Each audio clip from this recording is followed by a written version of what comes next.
Hello everyone, this is Dansparce and we are back in Let's Play Dragon Age Origins.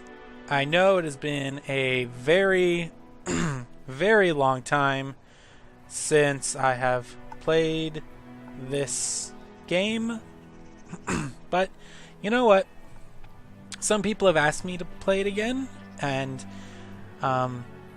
you know, I'm really in a Dragon Age kick lately, so why not? I have bought and am still playing through Dragon Age Inquisition. I think 110 hours into Dragon Age Inquisition right now, and I am not even finished.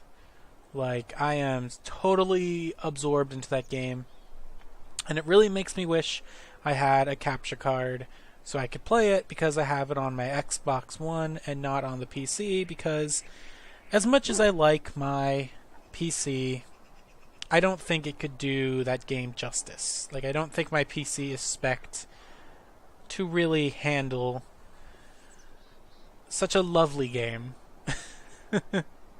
But you know, maybe in the future, long in the future, after I've already finished this game, finished a campaign in Dragon Age 2, maybe we'll be able to have an Inquisition campaign. But we'll see. Anyway, so in the last videos, we finished up Lothering, and we are headed off into the Bannorn. Let's get going. Gather your party and venture forth. Yes. And I think today's video, I'm just gonna go to... Oh. Cutscene.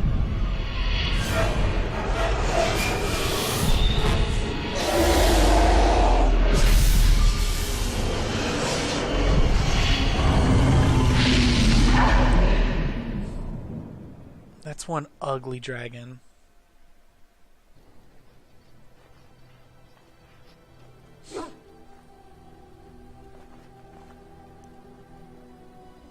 Bad dreams, huh? Now, it's been so long that I don't remember what personality we have decided to give our character. So, if she suddenly has like a shift in personality, oh well. Let's see. It's bad dreams, huh? It seemed so real. Well, it is real, sort of. You see, part of being a Grey Warden is being able to hear the Darkspawn. That's what your dream was, hearing them. The Archdemon, it talks to the Horde, and we feel it just as they do. That's why we know this is really a blight.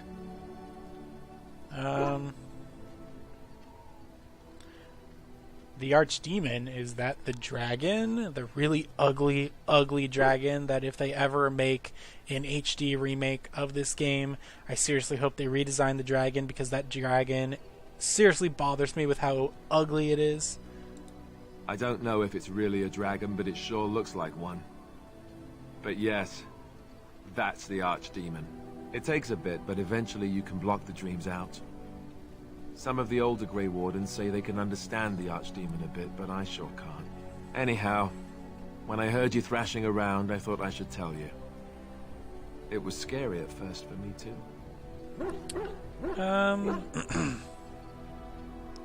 Any other surprises I should know about?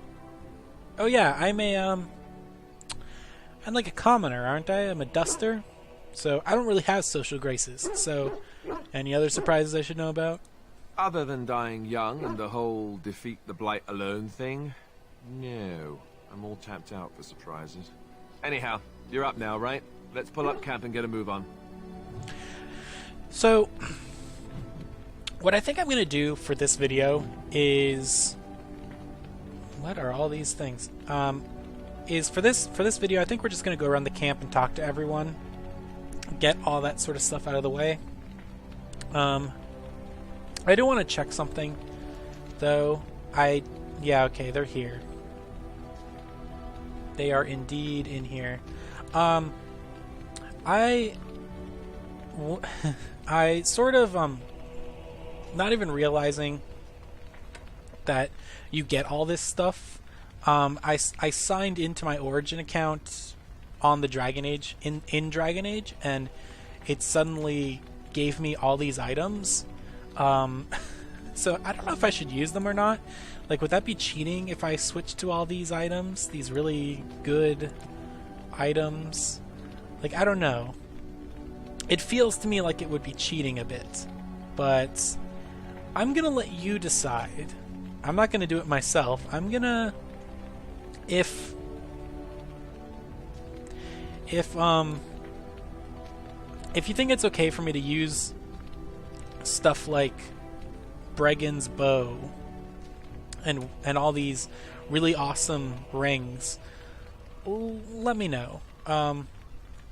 'Cause I don't know. Like, I don't know if I should be using them or not. Like, I don't know if it's really in the spirit of the game to use them. Although, of course, I do have the Feast Day Gifts DLC, and I am going to be giving all the companions their Feast Day gifts so I can quickly get them to like me. But that could be considered cheating also. Whatever. We'll decide it in the next video. So, talking to the people. Let's go ahead and just start with Alistair, why don't we? What do you need? Do you want to talk about Duncan? You don't have to do that. I know you didn't know him as long as I did. I just thought you might need to talk. I should have handled it better. Duncan warned me right from the beginning that this could happen. Any of us could die in battle. I shouldn't have lost it, not when so much is riding on us, not with the Blight and everything. I'm sorry. Yeah, you should be. Yes, well... There's no need to apologize, no harm done.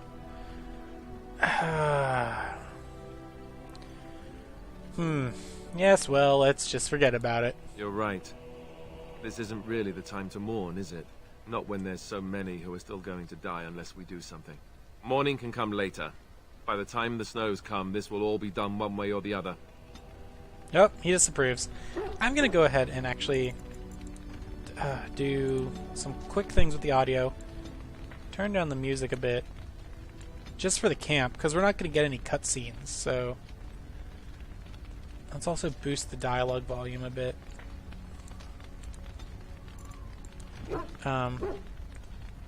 Alright. So that should be good. I think he has some more to say. What do you need? I'd like to ask you something. Ask away.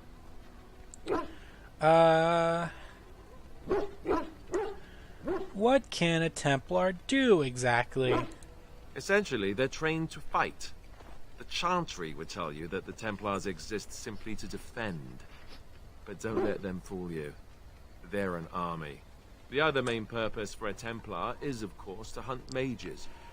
To that end, we train in talents that drain mana and disrupt spells. Ooh, very interesting.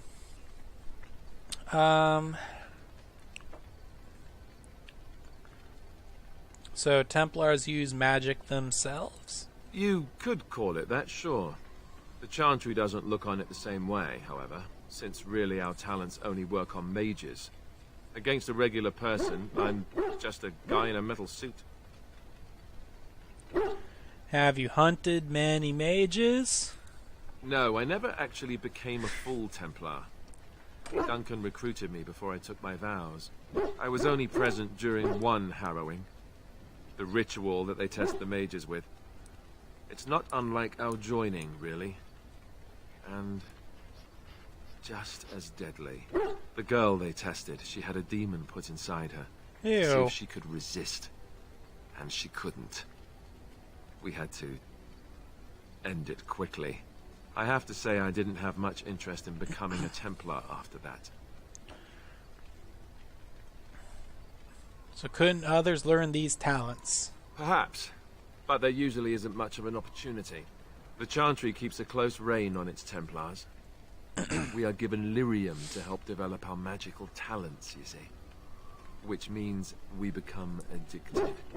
And since the Chantry controls the lyrium trade with the dwarves, well, I'm sure you can put two and two together.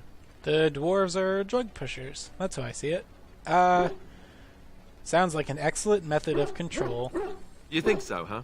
You don't need lyrium in order to learn the Templar talents. Lyrium just makes Templar's talents more effective. Or so I was told. Maybe it doesn't even do that. The Chantry usually doesn't let their Templars get away, either, so they can spread their secrets. I'm a bit of an exception. Lucky me. I am not doing well with Alistair today. Whatever. Now, when it comes to the specializations, let me just quickly check. Where do I go? Where do I go? Oh, the level up thing, right. Okay, so as you can see, I have done a playthrough already on my own.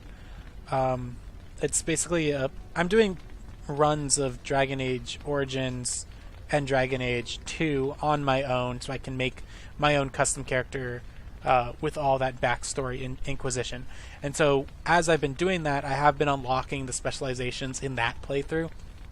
So this one will have them available, so I don't think I really need to go through all that unlocking specialization dialogue. But anyway, we do have a specialization available to me for Danny. 2 dexterity. Do I want to be an assassin, a bard, a ranger, or a duelist? Plus 2 dexterity, plus 2 dexterity. The dexterity bonuses are probably the best ones, I think. A critical chance, or plus 1 damage per hit. Critical chance, damage per hit.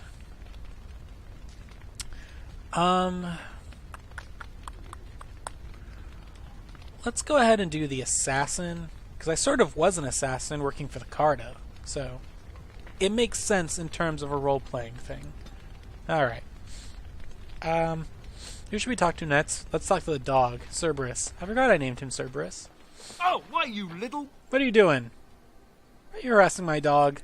Me? Harassing your dog? I should say it's the other way round. Your furry friend here took offence at me getting near his food. He snapped at me, look. Well, he is a war dog. Sometimes I forget that he's a war dog. That'll teach me. Yes, it will. Is that all you gotta say, buddy? I once heard a really old legend about how the Hound warriors in the days of the old tribes would feed their Mabari the flesh of the vanquished. Well, that's what I heard anyway. It would sometimes be human flesh. Oh, like you can tell the difference. For all you know, maybe you've already been fed something. Someone.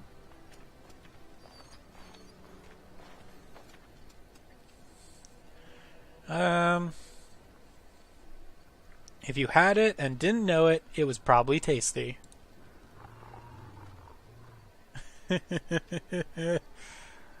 Anything else?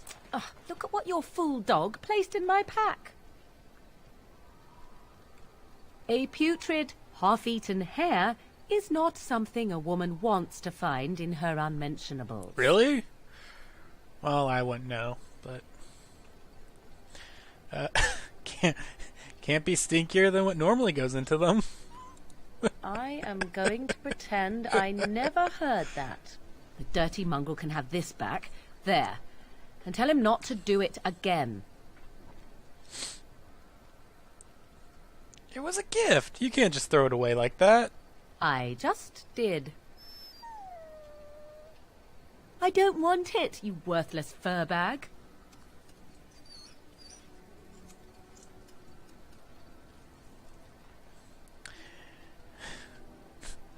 That dog is too smart for his own good. He is certainly manipulative, I can tell. I do it too. Alright. Anything else?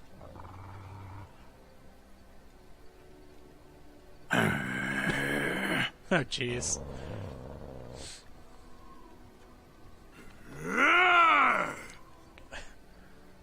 I'm just gonna watch. You are a true warrior and worthy of respect. What? Alright. Cerberus digs furiously in the ground at your feet. Trying to find a way through the earth, are we? He goes back to digging.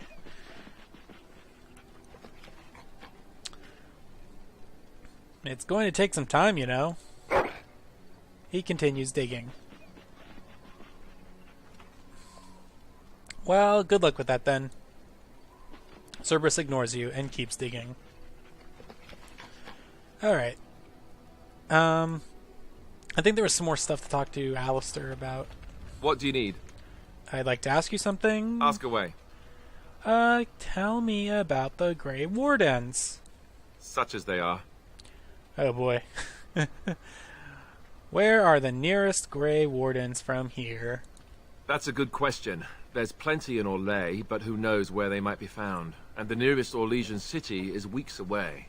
If we go north and cross the sea, there's bound to be some in the Free Marches. Again, however, I just don't know where. I don't know anything about Grey Wardens in other lands. Do you know anything, Alistair? Like, seriously. I know I haven't played through the game much in this playthrough, but I have played Dragon Age probably like 100 times in total, and Alistair doesn't know diddly squat. Like, he is just the most clueless dude in the world. Is there a headquarters somewhere? Here in Ferelden, there's our compound in Denerim at the palace, but that's it. Loghain will have control over that and be watching it, no doubt. Beyond that, the only place I know of is Weishaupt Fortress. That's the headquarters of all Grey Wardens in the Anderfels, 1,000 miles from here. But I've no idea how to even contact them. So unless we try to get back to the compound in Denerim, I suppose the answer is no. There's nowhere for us to go. So what happens now that there's just two of us? I imagine that eventually the Grey Wardens outside of Ferelden will wonder what's happened. Why there's no contact from Duncan or someone. They'll send someone eventually. Though who knows what Loghain's people in Denerim will tell them. Maybe they won't send anyone. We could try to contact them. But that would mean leaving Ferelden, and even if we did, they couldn't come back with us in time to stop the Blight. So that means whatever happens, it's up to us. Oh, good. Will we need to start rebuilding the Order? I mean, eventually we would have to use the joining to make more Grey Wardens, right? Probably. But I don't know how to do the joining, or what's involved. I know it involves lyrium and some other magic, and that it's really difficult to prepare, but that's it. Unless we can find out more about the joining, I guess we better get used to the idea that there might only be two of us for now. Until more come from elsewhere. What would happen if we just left? Just left? You mean just left Ferelden? I don't know. If there's an archdemon, however, we're supposed to be the only ones who can defeat it. And that means the Blight would grow unchecked. Eventually, other Grey Wardens in Orlais and other lands would hear about it, and they would come to fight it, but they wouldn't come in time to save Ferelden. There's no way. I'm not going anywhere. Does Ferelden really need saving? About the Grey Wardens, anyhow. Fair enough. What do you need? I'd like to ask you something. Ask away. Oh boy, so how did you become a Grey Warden? Same way you did. You drink some blood, you choke on it, and pass out.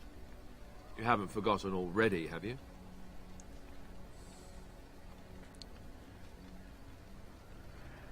Ha ha, very funny. I don't think that's a sarcastic one, though, is it? Is it? Maybe. You know what? I know I was saying before that I couldn't remember her attitude for this playthrough, but in my canon playthroughs of BioWare games, I usually go the route that gets me the best stuff. And that usually is the nicer Paragon sort of way of doing things. Because for my canon games, I like to have as much stuff as possible. Like, I don't like having people die. I don't like having less companions and stuff. I like having everything I can get. But I think for this playthrough, I think I want to have Dani be a total bitch. I want to have her just fuck everything up and do the stuff that I think most players don't do. I think that'd be fun. So I'm going to be a total bitch to Alistair and just not fucking care. And besides, like I said, I have those feast day gifts, so if he hates me, I'll just give him his stupid gifts. Who cares? Don't be an idiot, Alistair. Ah, my secret is out. Now at last I can stop pretending. Pardon the drooling. Oh, God. Be serious and answer the question. I always suspect as much. Great, now you're a buffoon. At least your idiocy is endearing. Great, now you're a buffoon. Oh, fine. Have it your way. Look, I'll even stand up straight if you like. Let's see, I was in the Chantry before. I trained for many years to become a Templar, in fact. That's where I learned most of my skills. You don't seem like the religious sort.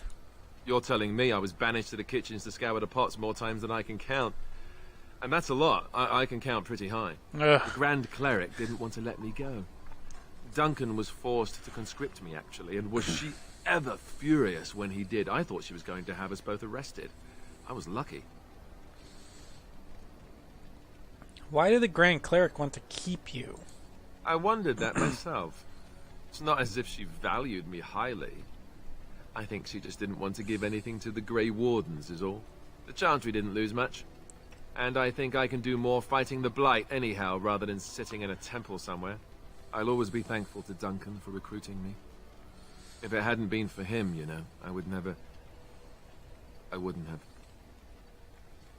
If it wouldn't be for Duncan, you wouldn't have been forced to drink Darkspawn blood, be tainted, and then eventually have to go live the rest of your life fighting Darkspawn in the Deep Roads until you die. Yes. Good job, Duncan. Don't start crying again, please. Yes, you're right. I should be angry for what happened to him, not sad. I shouldn't forget what Loghain did. Come on, let's go. I think I'm done talking.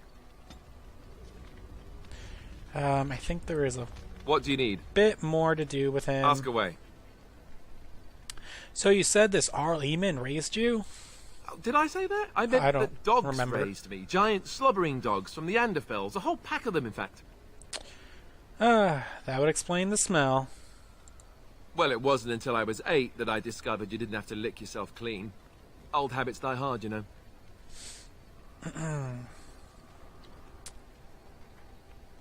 That would explain the breath as well. And my table manners, too. Though, come to think of it, they weren't all that different from the other Templars. Or did I dream all of that? Funny the dreams you'll have when you sleep on the cold, hard ground, isn't it? Are you having strange dreams? Yes, you know I'm having strange dreams. We just had a talk about me having strange dreams. What the hell, Alistair?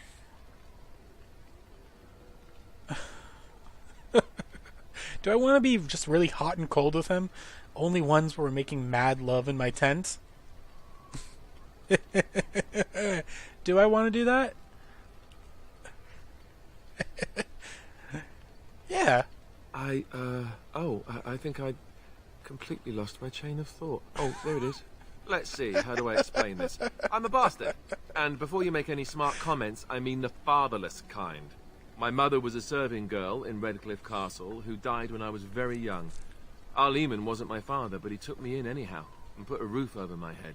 He was good to me, and he didn't have to be. I respect the man, and I don't blame him anymore for sending me off to the Chantry once I was old enough. Why did he send you off to the Chantry? Arl Eamon eventually married a young woman from Orlais, which caused all sorts of problems between him and the king because it was so soon after the war.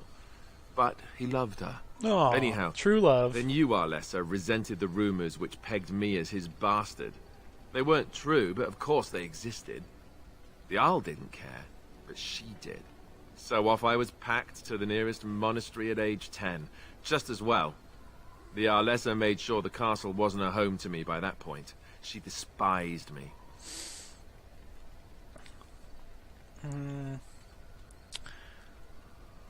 Wasn't it inappropriate for the Arl to raise an orphan? Probably. It was just a kindness he did to a woman who had served him anyway. I didn't sleep on silk sheets in the keep or anything. I remember I had an amulet with Andraste's holy symbol on Oh, it. dude, what's with your eyes? The only thing I had of my mother's.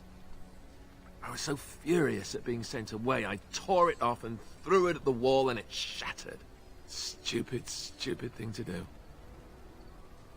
The Arl came by the monastery a few times to see how I was, but I was stubborn.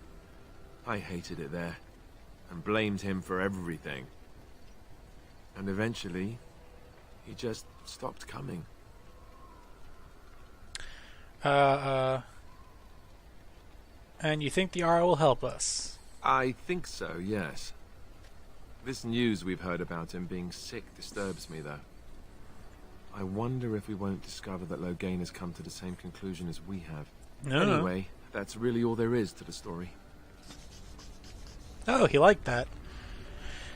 I think that's pretty much it with him. I think. What do you need? What do you need? Ask you something. Ask away. Oh, there is a new thing. Why have you remained a Templar if you hate the Chantry? Have you seen the uniform? It's not only stylish, but well made. I'm a sucker for good tailoring. Alright, I'll keep that in mind and give you the ugliest armor I can find.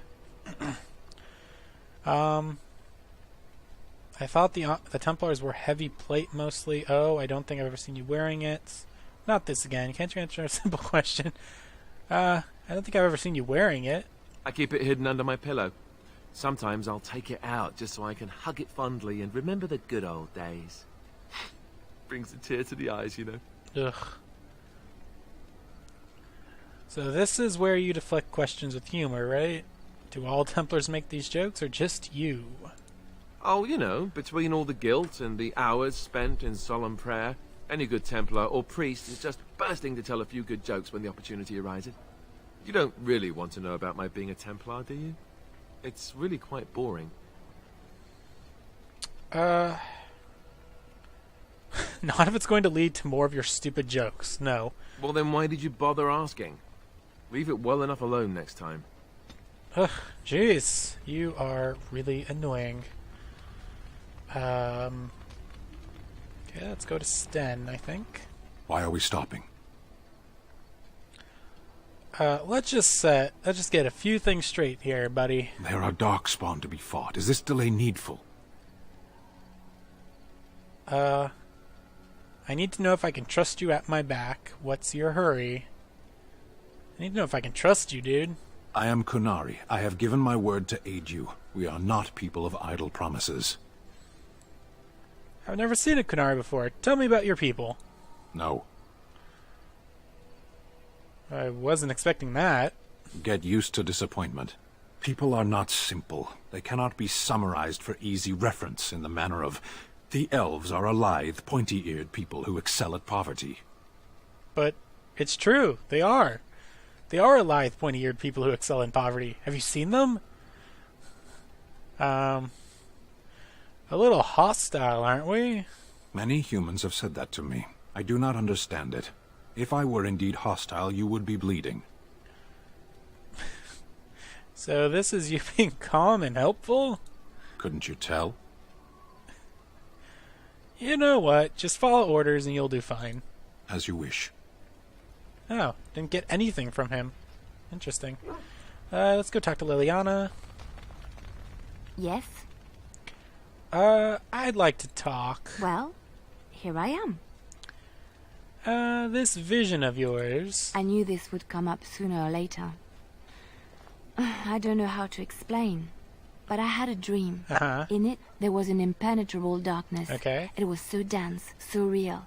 And there was a noise, a terrible, ungodly noise. Yikes. I stood on a peak and watched as the darkness consumed everything. Uh-huh. And when the storm swallowed the last of the sun's light, Yeah? I fell. That's and it? the darkness drew me in. Lame. So it's just a dream. Why say it's a vision? I have had dreams. This was different somehow. When I woke, I went to the Chantry's gardens, as I always do. But that day, the rose bush in the corner had flowered. Everyone knew that bush was dead. It was grey and twisted and gnarled, the ugliest thing you ever saw. But there it was, a single beautiful rose. It was as though the Maker stretched out his hand to say, even in the midst of this darkness, there is hope and beauty. Have faith.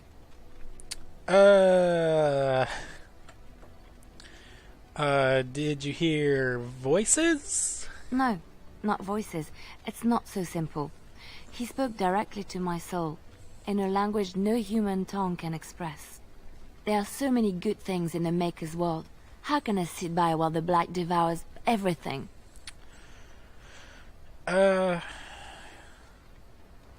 Well, I suppose I couldn't sit by either. That is why you're a Grey Warden. Come, there's a blight to stop. Alright, she approves. Yes? Yes, I like to talk. Well, here I am. What was life in the Chantry Cloister? What was life like in the Chantry Cloister? Quiet. It was a life suited for contemplation. In the cloister, away from the fuss and the flurry of the cities, I found peace. And in that stillness, I could hear the Maker. But it was not perfect. Some of my Chantry fellows were condescending. That is the nature of religious folk, I suppose.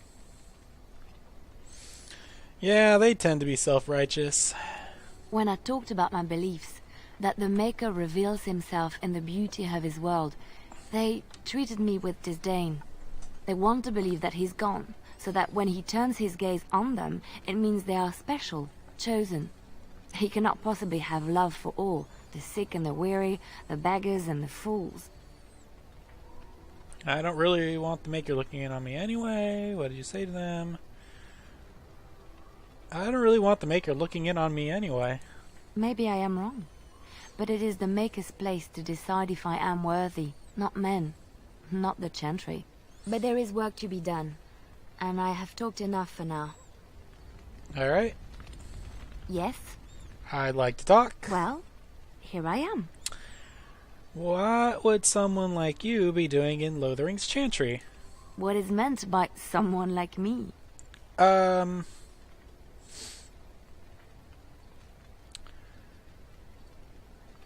don't teach you how to fight in the cloister, do they? Did you think I was always a cloistered sister? Yes. The Chantry provides succor and safe harbor to all who seek it. I chose to stay and become affirmed. And why were you seeking safe harbor? The Chantry does not pride, and you should. I desired time apart from the world. I was a traveling minstrel in Orlais. Tales and songs were my life. I performed, and they rewarded me with applause and coin. And my skill in battle? Well, you pick up different skills when you travel, yes? Yes, of course. Let's move on. Does she have anything else to say? Yes? Like to talk? Well, here I am.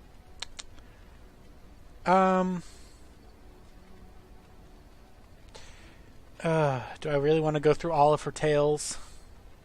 No, I don't. Let's just move on. I'm a dwarf. I don't have any goddamn time for these human tales.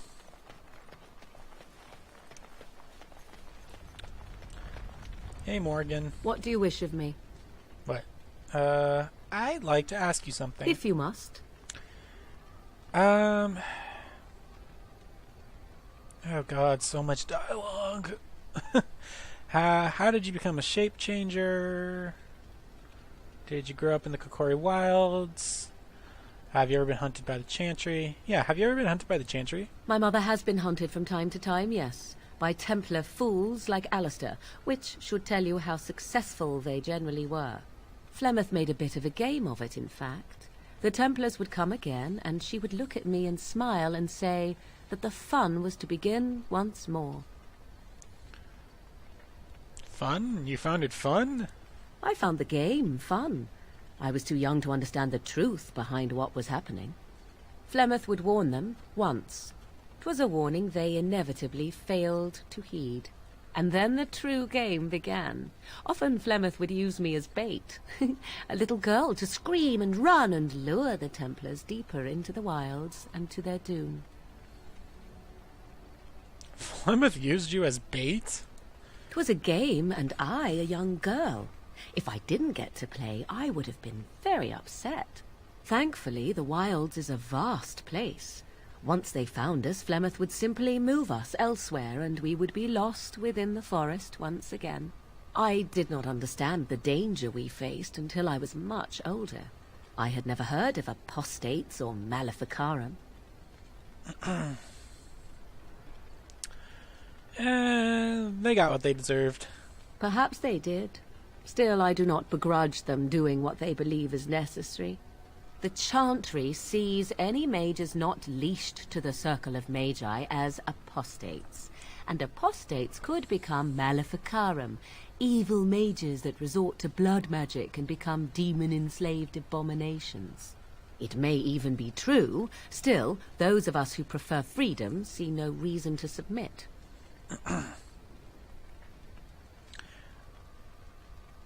If I were a mage, I might think the same. Thank you for small favors, then, at the very least. Enough of this talk. Let us return to the task at hand.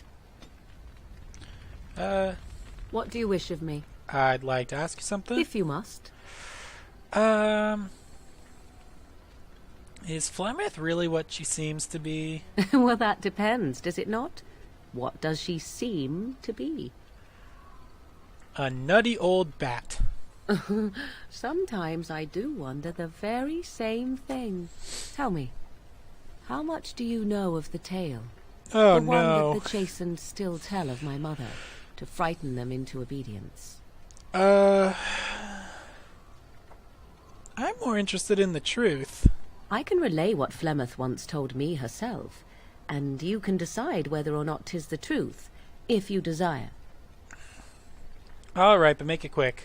As the tale is sung by the bards, there was a time when Flemeth was young and beautiful, a fair lass in a land of barbarian men, the desire of any who saw her. Not true then? No, quite true, but this part only. The tales say that Flemeth fell in love with Osen the bard, and fled the castle of her husband, the dread Lord Conabar, and that he swore vengeance for her infidelity. In truth, my mother claims that 'twas Osen who was her husband, and Conabar the jealous lord, who looked on from afar. Lord Conabar approached young Osen, and offered him wealth and power in exchange for his lovely wife, and Osen agreed. Flemeth must have been angry. The life of a bard is a poor one, and love fades in the wake of hunger. 'Twas Flemeth who suggested the arrangement. Weird. All would have been well had Lord Conabar kept his end of the bargain. But he was a foul man who bargained with coin he did not possess. Osen was led off to a field and slain, left for dead. Flemeth spoke to the spirits and learned of the deed, and swore revenge. But wasn't she now married to a wealthier man? That was not the point. Conabar had no honor, so she would not have him. Flemeth begged the spirits to aid her, and 'twas they who slew Conabar. The demon the legend tells of came later. Lord Conabar's allies chased Flemeth, you see, chased her to the wilds, and there she hid. There she found the demon, and he made her strong. The legends all speak of the great hero Cormac, he who defeated Flemeth and her great army when she invaded the lowlands centuries later. All lies. Which she never invaded, or he never defeated her. The truth of the matter is that there was never an invasion. As Flemeth tells it, the Chastened never raised an army under her banner, and she never fought with any warrior named Cormac. Cormac led a brutal civil war against his own people, and later claimed it was to vanquish evil that had taken root amongst the lords. Thus, he was hailed a hero. Flemeth was only attached to the legend much later. Perhaps 'twas due to the Great War with the Chastened that eventually came, but Mother claims not to know how it began. Oh, God. An interesting story, thank you. Flemeth tells it with far more embellishment than I, but you are welcome. Dare I ask of your own mother? Few are abominations of legend, 'tis true, but I find myself curious, nevertheless. My mother is a useless drunk, if you must know. Ah, then you have my sympathies for what it is worth. Meh. Which is very little, I am certain. Yep. It matters not. Let us move on. Alright. I think I'm done talking to you, Morgan. I think this video is getting a bit long. Ah, it's good to see you, my timely rescuer. Bodon Fennick, at your service, once again. Now, before you say anything, I do recall that your business is private. But I saw your camp and couldn't help but stop. Is there anywhere safer to sleep? I think not. I'm perfectly willing to offer you a fine discount for the inconvenience of our presence. How does that sound? Good? Yes? Have you been following us? Following you? I'm not even certain where you're going, my friend. And quite frankly, it's none of my business. Trust me when I say that my encountering you here was serendipity and nothing more. I travel a lot, so I'm bound to meet everyone on the road eventually. If you prefer, I'll take my boy and be on my way. But regretfully, you're the safest spot on this road, without a doubt. You're free to stay. Just mind yourselves. Wonderful. Thank the kind lady, won't you, boy? Thank you, kind lady. We won't be a bother to you and your companions, I assure you. If you should need enchantments, simply talk to my boy. Otherwise, come speak with me. Alright. Hello.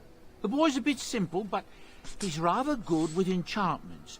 One of those tranquil fellas actually called him a... what was it now? A savant. I had no idea such a thing existed.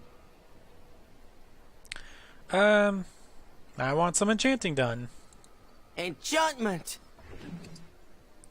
I have 2 items that can be enchanted, but nobody's using them right now, so never mind.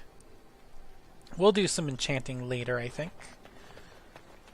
You're a hard woman to find. Where are my manners? The name is Levy Dryden. Did Duncan ever mention me? Levy of the coins? Levy the trader? I'm Danny. I've never heard of you. Really? He never told you of old Levy? We've known each other for years. But here I am carrying on while you have a blight to stop. Don't want to waste your time. But you see, Duncan promised that together we'd look into something important for the Wardens. And for me. But poor Duncan's... well, no more. A tragedy it is, at that. But I know he would want his work carried on. His pledge fulfilled. What promise did Duncan make you? My family, well, past a bit checkered to see. Nobles look at us with disdain. My great-great-grandmother, Sophia Dryden, was the last Warden Commander of Ferelden back when the Wardens were known as freeloaders. So King Orland banished the Wardens, and he took House Dryden's land and titles. Just tell me what I need to know. Duncan wanted to reclaim the old Grey Warden base, Soldier's Peak, and perhaps we'll uncover evidence to restore my family's honour along the way. Nobody's been to Soldier's Peak since the Grey Wardens were banished, but I found a way. They say it's haunted, and it's certainly dangerous. Will you help me?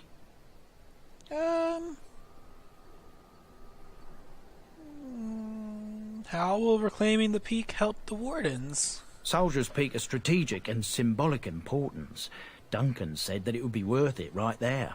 He also hoped to recover lost Warden history and perhaps a few old relics. No one knows what's up there now. Your family's faith will be rewarded. I will help you. 1,000 blessings upon you, Warden. I'll mark down the location on your map. When you arrive, we'll pick our way through the tunnels together. Alright. By the way, if you didn't know, that guy is DLC. So, I think I've gone through the whole camp in this video. And I think it's a good place to stop. In the next video, I think we'll go ahead and just do that DLC that I just acquired. Because there are some things in it which are good to get fairly early on. So, until next time, this has been Dansparce. Like, comment, subscribe, leave me any questions if you want to know anything. Follow me on Facebook, Twitter, or Tumblr. Links are down below. And until next time, bye!